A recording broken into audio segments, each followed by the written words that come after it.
मैं एक कामकाजी महिला थी और अकेले ही रहती थी। इसलिए मैंने एक आदमी को घर के काम करने के लिए रख लिया। रोज रात को खाना खाने के बाद मुझे होश ही नहीं रहता और सुबह मेरा पूरा शरीर दर्द करता। एक रात मैं खाना खाए बिना ही सो गई, लेकिन उस वक्त मेरे होश ही उड़ गए जब आधी रात होते ही वह आदमी मेरे कमरे में आकर मेरे साथ। मेरा नाम माही है और मैं एक 25 साल की जवान और खूबसूरत लड़की हूँ। अपनी पढ़ाई पूरी करने के बाद मैं नौकरी करने लगी। आज मेरी छुट्टी थी, इसलिए मैं कुछ शॉपिंग करने के लिए शॉपिंग मॉल जा रही थी। शॉपिंग मॉल से मैं जैसे ही निकली, बाहर बहुत तेज चिलचिलाती धूप थी। मैंने कई टैक्सियों को रोकने की कोशिश की, लेकिन कोई टैक्सी रुक ही नहीं रही थी। तो मैंने सोचा कि कुछ दूर पैदल चलकर आगे टैक्सी देख लेती हूँ। लेकिन थोड़ी दूर चलने के बाद गर्मी की वजह से मुझे तेज चक्कर आने लगे और अचानक से मैं गिरते गिरते बची। लेकिन गिरते हुए मैं एक आदमी से टकरा गई और मेरी टक्कर की वजह से वह आदमी ज़मीन पर गिर पड़ा और उसे थोड़ी चोट लग गई। मुझे बहुत शर्मिंदगी सी महसूस होने लगी। गर्मी की वजह से वह आदमी भी पसीने से भीगा हुआ था। मैंने उस आदमी से माफ़ी मांगी तो वह कहने लगा, बहन, अगर हो सके तो मुझे कुछ काम दिला दो, क्योंकि मुझे काम की बहुत ज़रूरत है। मैं जिस फैक्ट्री में काम करता था उसमें कुछ दिनों पहले आग लग गई और फिर वह फैक्ट्री बंद हो गई और मैं बेरोजगार हो गया। हर रोज काम की तलाश में मैं इस तरफ आता हूँ, लेकिन मेरी उम्र को देखकर कोई मुझे काम ही नहीं देता। मैं बहुत ही बुरी हालत में अपनी ज़िंदगी गुजार रहा हूँ। अगर आप मुझ पर थोड़ी सी मेहरबानी कर दें और मुझे कोई काम दिलवा दें तो आपका एहसान मैं ज़िंदगी भर नहीं भूलूंगा। वह बोला कि आप तो बहुत अच्छे घर की लगती हैं, तो आपको नौकरों की तो ज़रूरत होगी ही। आप कहें तो मैं आपके घर के काम कर दूंगा। और उस आदमी ने मेरे हाथ से ज़बरदस्ती मेरे शॉपिंग बैग्स ले लिए और कहने लगा, बहन, मैं आपको आपकी गाड़ी तक छोड़ देता हूँ, इसके बदले में आप मुझे कुछ पैसे ही दे देना। उस आदमी की हालत देखकर मुझे उस पर तरस आ गया, क्योंकि वह मेरे पापा की उम्र का ही था और उसका चेहरा देखकर मुझे अपने पापा की याद आने लगी।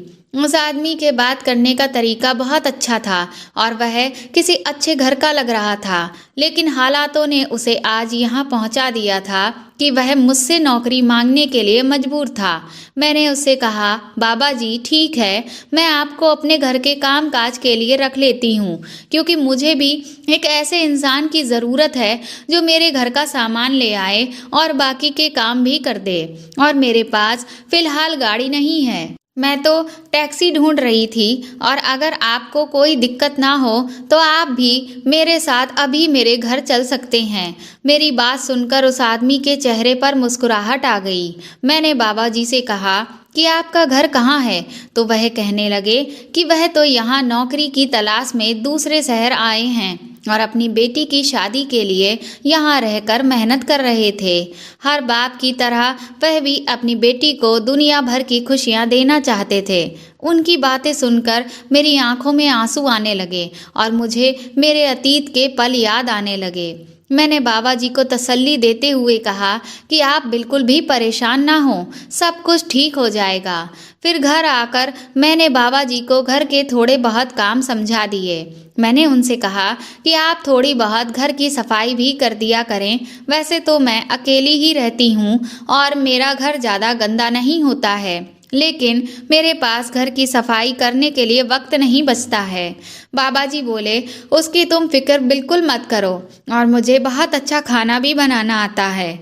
फिर वह थोड़ी ही देर में खुशी खुशी मेरे लिए बहुत स्वादिष्ट खाना भी बनाकर ले आए। मैं खुद एक नौकरी पेशा औरत थी और जिसकी वजह से बहुत बिजी रहती थी। इसलिए मैंने बाबा जी से कहा कि अब आप इस घर की सारी जिम्मेदारियां संभाल लें। इसके बदले में मैं आपको बहुत अच्छी तनख्वाह दूंगी। मेरे पास पैसों की कोई कमी नहीं थी, लेकिन मैं अपनी ज़िंदगी अकेले ही गुजार रही थी और नौकरी के साथ साथ घर की देखभाल करते करते मैं थक जाया करती थी। इसलिए मैंने बाबा जी को खुशी खुशी रख लिया, क्योंकि वह मुझे एक अच्छे इंसान लगे थे। बाबा जी को मैंने घर में ही एक कमरा रहने के लिए दे दिया, क्योंकि मैं तो इतने बड़े घर में अकेले ही रहा करती थी। दरअसल मेरी कहानी कुछ ऐसी है कि मैं एक शादीशुदा औरत हूँ। बहुत साल पहले मैंने अपने पति का घर छोड़कर चली आई और अपने माता पिता से भी अलग हो गई, क्योंकि शादी के बाद मुझे एक बहुत बड़ी मल्टीनेशनल कंपनी में जब जॉब का ऑफर आया तो मेरी सास ने मुझे नौकरी करने से सख्त मना कर दिया। लेकिन मैं अपनी पढ़ाई को बहुत महत्व देती थी। मैंने पढ़ाई लिखाई घर का काम करने के लिए नहीं की थी, बल्कि मैं कुछ बनना भी चाहती थी। और जब मुझे ऐसा मौका मिला तो मेरी सास ने इनकार कर दिया। मेरे पति भी मेरी सास को समझाने की जगह मुझे ही समझाने लगे, और जब मैंने अपने घर में इस बात को बताया तो मेरे माता पिता भी मुझसे बोले कि बेटी, शादी के बाद ससुराल वालों के हिसाब से ही चलना पड़ता है, इसी में लड़की की भलाई होती है। उनकी बातें सुनकर मुझे बहुत ज़्यादा दुख हुआ, क्योंकि शादी से पहले जब मैंने पिता के सामने यह इच्छा जाहिर की थी कि जब मैं अपने पैरों पर खड़ी हो जाऊं तब आप मेरी शादी करना, तो उन्होंने मुझसे कहा कि मैं नौकरी शादी के बाद कर लूं।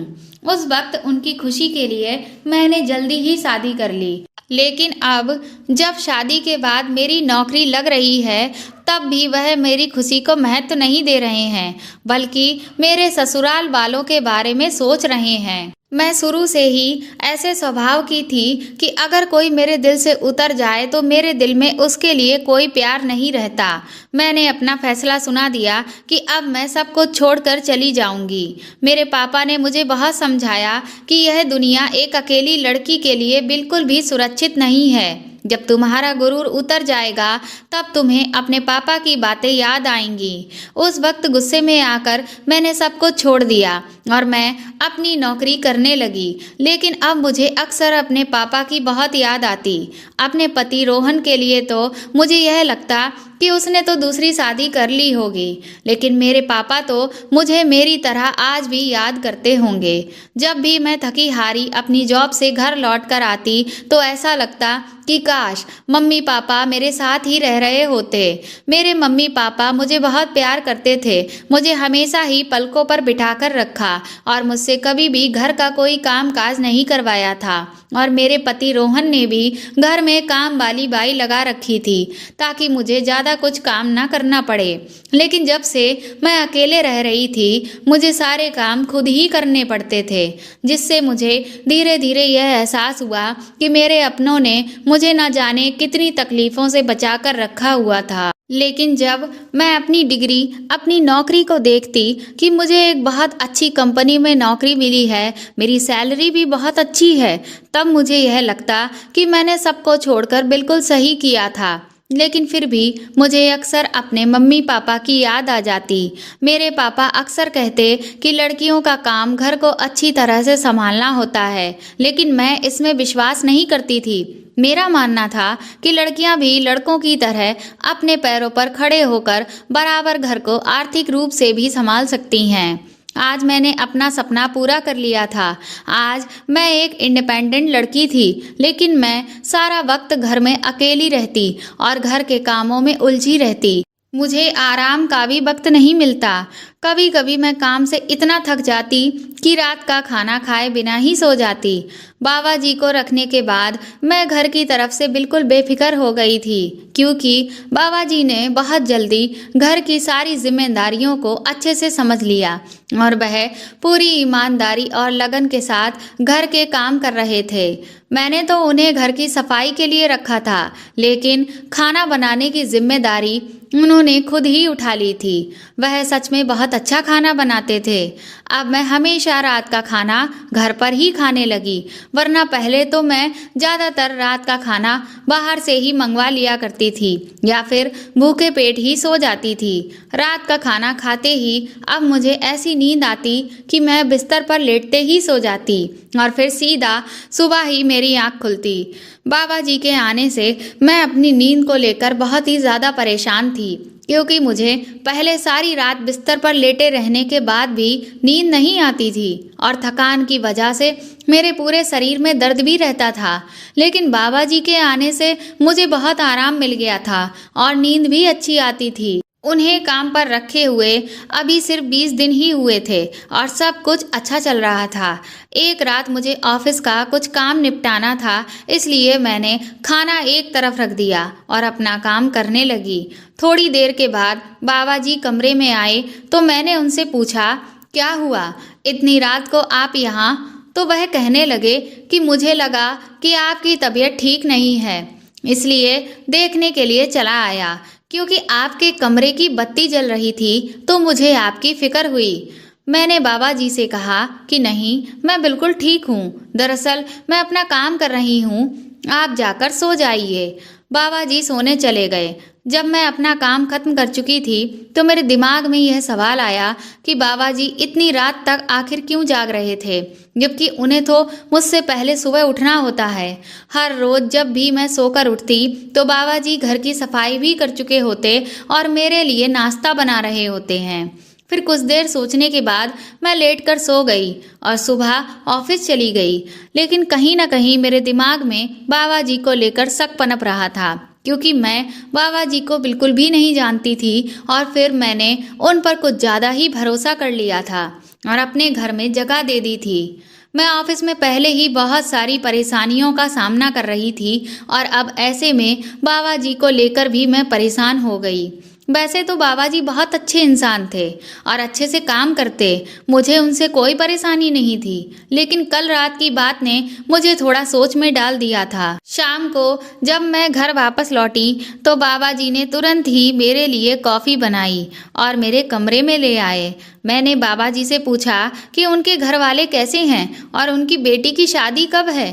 बाबा जी खुद ही बताने लगे कि उनके घर वाले गांव में रहते हैं और वह यहाँ कई साल से रह रहे हैं। बाबा जी 1 साल में एक बार ही अपने घर के लिए जाते हैं। उनकी बेटी की शादी में अभी 5 महीने बाकी हैं, जिसके लिए उन्हें बहुत सारी तैयारियां भी करनी हैं और उन सभी इंतजामों के लिए पैसों की भी ज़रूरत है।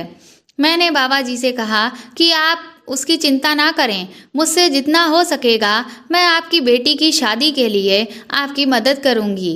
वह बहुत खुश हो गए और फिर वहां से चले गए। मैं सोचने लगी कि क्या मुझे इस आदमी पर विश्वास करना चाहिए या नहीं। फिर मैंने सोचा कि क्यों ना एक बार बाबा जी को आजमा लेना चाहिए। इसलिए मैंने रात को खाना नहीं खाया और खाने की प्लेट को अपने कमरे में ही छुपाकर रख लिया। मैं आंख बंद करके काफी देर लेटी रही, लेकिन कुछ भी नहीं हुआ। फिर मैं सोचने लगी कि बिना बात ही मैं एक अच्छे इंसान पर शक कर रही थी और न जाने क्या क्या सोच रही थी। तभी कमरे का दरवाजा खुला और वह आदमी मेरे कमरे में आ गया। मैं कमरे का दरवाजा हमेशा लॉक करके ही सोती थी।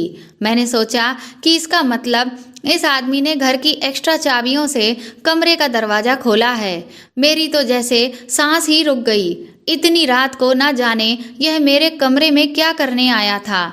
मुझे सोता हुआ देखकर वह वापस कमरे से बाहर निकल गया और तब मेरी सांस में सांस वापस आई। लेकिन उस वक्त तो मेरे होश ही उड़ गए जब उस आदमी के पीछे से एक ऐसा इंसान कमरे में दाखिल हुआ जिसे मैं बहुत अच्छी तरह पहचानती थी और मुझे यह यकीन ही नहीं हो रहा था कि वह इंसान आधी रात को मेरे घर में मौजूद हो सकता है। वह इंसान मेरे बिस्तर के काफी करीब आ गया और फिर मेरे पास बैठ गया। उसकी निगाहें मेरे ऊपर ही थीं। वह मेरे शरीर को निहार रहा था और जैसे ही उसने मेरे चेहरे पर अपना हाथ फेरना शुरू किया, मेरी तो जैसे जान ही निकल गई और मैं तुरंत ही उठ बैठी। मुझे जागता हुआ देखकर वह इंसान भी हक्का बक्का रह गया। शायद उसे यह यकीन नहीं था कि मैं जाग रही रहूंगी, बल्कि उसे तो यही लग रहा था कि मैं तो बहुत ही गहरी नींद में आराम से सो रही हूँ। मैंने फौरन ही कमरे की सारी लाइटें जला दी और शोर मचाना शुरू कर दिया। बाबा जी मेरी आवाज़ पर फौरन ही कमरे में दौड़े चले आए। मैंने गुस्से से बाबा जी की तरफ देखा तो वह नजरें झुकाए मेरे सामने खड़े हुए थे। मैंने आगे बढ़कर उस इंसान का कॉलर पकड़ा और उससे सवाल किया कि वह इतनी रात को इस वक्त आखिर मेरे घर में कर क्या रहा है, जबकि मैं अच्छी तरह से जानती थी कि वह इंसान मेरे कमरे में क्यों आया हुआ है। जब मैं अपना घर छोड़कर नौकरी के लिए इस शहर में आई थी तो मुझे यह अंदाजा तो था कि दुनिया में अच्छे लोगों के साथ साथ बहुत बुरे लोग भी रहते हैं जो आपके लिए कैसी भी मुश्किलें खड़ी कर सकते हैं, खास तौर पर उस वक्त जब एक लड़की के साथ कोई आदमी ना हो तो हर दूसरा आदमी आपका फायदा उठाना चाहता है, क्योंकि इस दुनिया में बहुत ही कम लोग हैं जो किसी लड़की को अकेला पाकर उसका फायदा ना उठाना चाहें। मेरी नौकरी एक बहुत बड़ी मल्टीनेशनल कंपनी में तो लग गई थी, लेकिन जो वहाँ का मैनेजर था वह मेरे लिए आए दिन मुसीबत साबित हो रहा था। मैं जवान होने के साथ साथ बहुत ज़्यादा खूबसूरत भी थी और यही बात मेरे लिए अब परेशानी का सबब बन गई। उसकी गंदी नज़रें हर वक्त मेरे ऊपर ही रहती। वह मैनेजर मेरी खूबसूरती पर ऐसा दीवाना हो गया था कि उसने ऑफिस में मेरा काम करना मुश्किल कर रखा था। वह अलग अलग बहानों से मुझे अपने केबिन में बुलाता और फिर मेरे करीब आने की कोशिश करता रहता। मैं जितना उससे बचने की कोशिश करती वह हमेशा ही जानबूझकर मुझे उतना ही तंग करता। जब मैं उसके केबिन में नहीं जाती तो वह खुद ही मेरे केबिन में चला आता और मुझसे इस तरह की वाहियात बातें करता जिसे सुनकर मैं शर्म से पानी पानी हो जाती और शर्म के मारे मैं ऐसी बात अपने किसी कलीग को भी नहीं बता पा रही थी जिससे मैं उससे छुटकारा पाने के लिए कोई मदद मांग सकूं। मैं बहुत अच्छे से जानती थी कि उसकी नीयत गलत है। जब उसने देखा कि मैं उसकी बातों में नहीं आ रही हूँ तो मुझसे कहने लगा कि वह मुझे एक बहुत अच्छी पोस्ट पर पहुँचा सकता है प्रमोशन के जरिए, अगर मैं उसकी ख्वाहिश को पूरा कर दूंगी। मुझे अच्छी तरह से मालूम था कि उसकी ख्वाहिश क्या है, इसीलिए मैंने उसके गाल पर एक जोरदार थप्पड़ मार दिया। मैं सोच भी नहीं सकती थी कि इतनी बड़ी कंपनी में काम करने वाला मैनेजर इतनी घटिया सोच का इंसान होगा। मैं तो उसकी बेटी की उम्र की थी, लेकिन फिर भी उसने मेरे साथ इतनी घटिया बात की और उसे जरा भी शर्म नहीं आ रही थी। जैसे ही मैंने उसके मुंह पर तमाचा मारा, ऑफिस में एक बहुत बड़ा हंगामा खड़ा हो गया और फिर वह बात ऊपर तक चली गई और मेरे सीईओ को सब कुछ पता चल गया। मैंने अपनी सफाई में बहुत कुछ कहने की कोशिश नहीं की, जबकि उस मैनेजर ने मेरे खिलाफ न जाने क्या क्या कह दिया और मुझ पर बहुत सारे झूठे इल्ज़ाम लगा दिए कि मैं उससे प्रमोशन की किस तरह से मांग कर रही थी, और जब उसने मुझे प्रमोशन देने से मना कर दिया तो मैंने उसे बदनाम करने के लिए ये सारी साजिश रची है। उसका झूठ सुनकर तो मैं दंग ही रह गई थी। वह मैनेजर उस कंपनी में काफ़ी पहले से काम करता था, इसीलिए मेरे कंपनी वालों ने मुझसे ज़्यादा उस पर भरोसा किया और फिर मेरे खिलाफ नोटिस भेज दिया गया। उस दिन के बाद से मैं बहुत ही ज़्यादा परेशान रहने लगी थी और उस मैनेजर से भी मैंने दूरी बना ली थी। चाहे कोई भी काम होता, लेकिन मैं कभी भी उस मैनेजर के केबिन में नहीं जाती और बाकी के लोगों से ही अपना काम पूरा करवाने की पूरी कोशिश करती। मैं कई महीनों से उस मैनेजर को नज़रअंदाज कर रही थी, क्योंकि मेरे लिए मेरी नौकरी बहुत ही ज़्यादा ज़रूरी थी। लेकिन मैं ये नहीं जानती थी कि उस मैनेजर ने मेरा पीछा अभी तक नहीं छोड़ा है, बल्कि वह तो मुझसे अपनी बेइज्जती का बदला लेना चाहता है। आधी रात को अपने कमरे में उस मैनेजर को देखकर मेरी जान निकल गई थी और वह इतना बेशर्म निकला कि वह मेरे घर आ गया। जब मैंने मैनेजर से पूछा तो कहने लगा कि मैंने जिस तरह सबके सामने उसकी बेइज्जती की है, इस बात का वह मुझसे बदला लेना चाहता है। मैनेजर को बहुत अच्छी तरह से यह बात पता थी कि मैं अपने घर में बिल्कुल अकेली रहती हूँ। उसने मेरे बारे में सब कुछ मालूम कर लिया था कि मैं घर में कामकाज करने के लिए नौकर रखना चाहती हूँ और उसने इसीलिए जानबूझकर अपने नौकर को मेरे रास्ते में भेजा और नाटक रच के अपने नौकर को मेरे घर तक पहुँचा दिया। वो जो आदमी मेरे घर में नौकरी कर रहा था वह मैनेजर के कहने पर ही मेरे घर में आया हुआ था। थोड़े दिनों में उस आदमी ने मेरे घर की सारी बातें मैनेजर को बता दी और वह जान गया था कि वह बहुत आसानी से मेरे साथ मनमानी कर सकता है।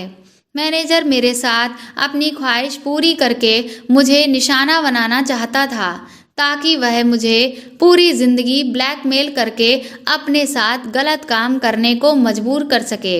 लेकिन भगवान की दुआ से इससे पहले कि वह मेरे साथ कुछ भी गलत करता, उसकी सारी हकीकत मेरे सामने आ गई थी। वह मैनेजर एक 55 साल का शादीशुदा और 3 बच्चों का बाप था।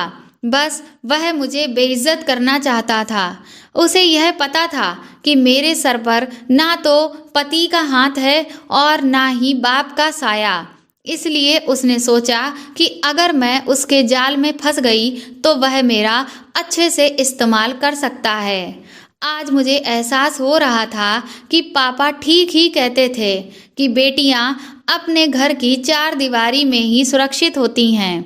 मैंने बाबा जी की तरफ गुस्से से देखा और फिर मैंने उनसे कहा कि आप तो मेरे बाप के समान हैं और मैंने आप पर कितना भरोसा किया, लेकिन ना तो आपने मेरे भरोसे की कद्र की और ना ही अपनी उम्र का लिहाज किया। मैं तो आपकी बेटी के समान थी, लेकिन आपने इस बात की भी लाज नहीं रखी। मैंने आपकी मजबूरी सुनकर आपको अपने घर में लेकर आ गई और आपसे आपकी बेटी की शादी में मदद करने का मैंने वादा भी किया था। लेकिन इस सब के बावजूद भी आपने मेरे साथ कितना बड़ा धोखा किया। उस आदमी ने शर्मिंदगी से अपनी नज़रें झुका लीं और कहने लगा कि वह अपने मालिक के कहे अनुसार ही चल रहा था। उसकी भी मजबूरी थी। वह बोला कि मालिक ने उससे कहा कि अगर वह मालिक का यह काम करेगा तो मालिक उसकी बेटी की धूमधाम से शादी करवा देगा और वह अपनी बेटी को दुनिया की हर खुशी देना चाहता है। इसीलिए वह उसकी यह बात मान गया। लेकिन आज उसे एहसास हो रहा है कि अपनी बेटी की खुशियों के लिए उसने किसी और की बेटी की इज्जत पर दाग लगा दिया था।